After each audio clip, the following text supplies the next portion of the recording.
Aplicada, director de la Escuela de Empresa Tecnocampus Universitat Pompeu Fabra. Don José María, buenos días. Buenos días. Buenos días, ¿qué tal? Bueno, ¿cómo está afectando la pandemia en el mercado del alquiler? ¿Es conveniente esa norma de regulación de precios? ¿Cómo le puede afectar al sector que ya de por sí está viviendo un castigo importante? Pues exacto, tú lo has dicho, ¿no? Es decir, el sector ya se estaba desacelerando antes de la pandemia, tanto en propiedad como en alquiler, y lo que está ocurriendo es que se está desacelerando pues más, ¿no? Y observamos ya caídas de precios, especialmente en las grandes capitales, que siempre son las primeras que marcan tendencia y que luego, pues como una mancha, ¿no?, que suele pasar en el mercado del alquiler, se van expandiendo al resto de áreas metropolitanas primero y al resto de ciudades luego. Y en cuanto a si es un buen momento para una limitación de los alquileres, pues no, porque nunca es un buen momento. Es decir, para empezar no es oportuna porque ya estaban bajando, ¿no? Y por lo tanto, si a partir de ahora alguien monta esa ley, como aquí en Cataluña, bueno, yo que soy de Barcelona, aquí en Cataluña ya funciona desde septiembre. Y bueno, si ahora alguien dice, no, es que gracias a la ley se bajan los precios de alquiler, no, perdona, ya estaban bajando. Por lo tanto, para empezar no es oportuna, ¿no? El momento no es oportuno. Pero luego es que esta ley nunca es oportuna, ¿no? Porque tienes consecuencias negativas en términos de eficiencia y de equidad. Y si quieres, ahora me explico un poquito. Sí. Tú mismo. Básicamente, en términos de eficiencia, y quizás es lo más importante, el gran problema del mercado de alquiler español es que no hay oferta. En especial, no hay oferta de vivienda social, ¿no?, que luego podemos hablar. Bueno, una norma que lo que hace es limitar precios, lo que hace es reducir más la oferta. En primer lugar, las viviendas empiezan a no mantenerse, porque si tú eres un propietario, no tienes incentivo a mantener una vivienda que te limita el precio. Luego se retiran de mercado, se prefieren vender, por ejemplo. Y el sector de la construcción, pues no encuentra inversores, por lo tanto se construye menos, ¿no? Es decir, es una ley que va en contra de la oferta a medio y largo plazo y por lo tanto esto ya es un problema gravísimo. Pero es que luego incluso a veces se vende esta ley como que es el Aladín de la equidad, ¿no?, y de la justicia, y tampoco, por muchos motivos. En primer lugar, porque están presuponiendo que el propietario es rico y que el inquilino es pobre, lo cual no siempre es así. Puede suceder así en España en media, pero ni siquiera es así en muchísimos casos.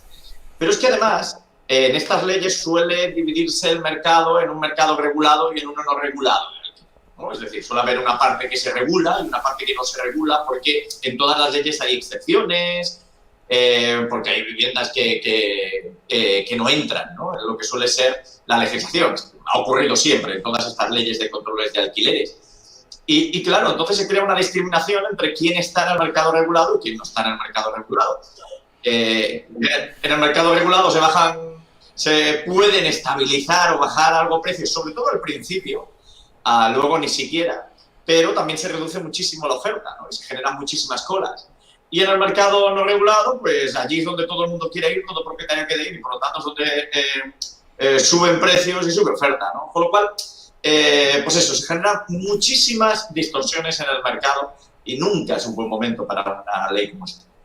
¿De dónde puede venir la solución por el lado de la oferta? ¿Cómo sería posible incrementarla para que entonces sí que haya un nuevo equilibrio, ¿no?, que permita lo que estás comentando de que ya se ha producido durante este año, que es una bajada de precios para que los precios puedan situarse en otras cantidades? También es verdad que lo que hay que mirar, cuando se mira, oye, los salarios son mucho más altos en Europa, también los alquileres en Europa son mucho más caros, en Reino Unido son mucho más caros, es decir, que el equilibrio entre precio y salarios es la parte fundamental, pero ¿cómo se puede incrementar esa oferta? ¿Qué ideas crees que se pueden poner en marcha por parte del gobierno para buscar el otro lado de la moneda? Bueno, pues eso, hay que conseguir eso, más oferta, ¿no? Es decir, es evidente que tenemos un problema en el mercado del alquiler, eso no hay que ocultarlo, es decir, no hay que decir, oye, pues no hay que hacer nada en el mercado de la vivienda.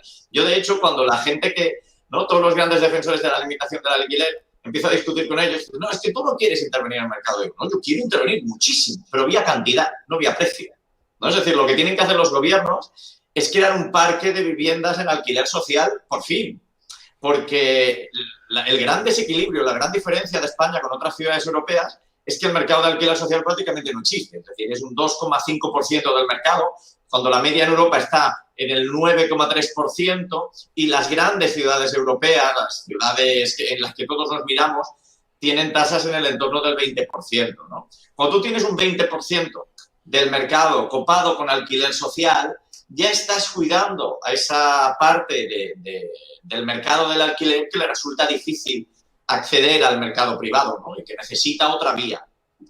Esta es la vía. ¿Y cómo se consigue esto? Bueno, pues es que no hay que... ¿no? Yo siempre digo que otra manera de leer la limitación del alquiler es exonerándose de responsabilidad, ¿no? El gobierno está diciendo, oye, pues yo me lavo las manos, ¿no? Que sea un problema de los propietarios. No, perdona, tú tienes responsabilidad porque tiene que haber un mercado de alquiler social, afróntala.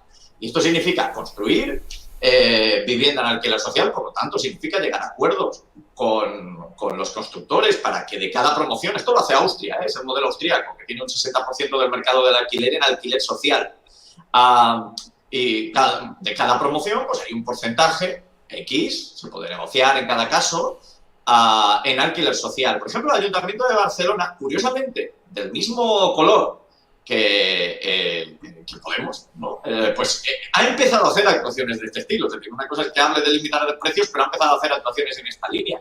Y hay grandes ciudades en Europa que lo tienen muy por la mano. Pues simplemente se trata de empezar a tener un parque de alquiler social. Evidentemente, no es una solución rápida, ¿no? Que es el clásico problema del político que quiere solucionar el problema mañana.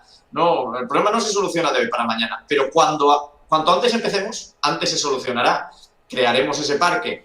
Es verdad que podemos hacer alguna pequeña medida en el corto plazo, como por ejemplo, tratar de incentivar que esos grandes tenedores que tienen viviendas vacías las pongan en el mercado. Ojo, no obligarle, significa incentivarle, ¿no? Esto se pueden hacer declaraciones fiscales para todo el que tenga una vivienda diga, oye, pues en lugar de tenerla vacía, ¿no? La dedico a alquiler, ¿no?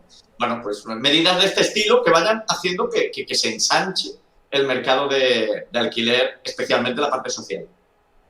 Muchísimas gracias, José María Raya, catedrático de Economía Aplicada y director de Escuela de Empresa de Tecnocampus de la Universidad Pompeu Fabra. Gracias por darnos esa visión y ponernos foco en ello. Buen día y buen negocio. Buen día y buen negocio. Gracias. Vienen los mercados en negativo en el entorno del 0,47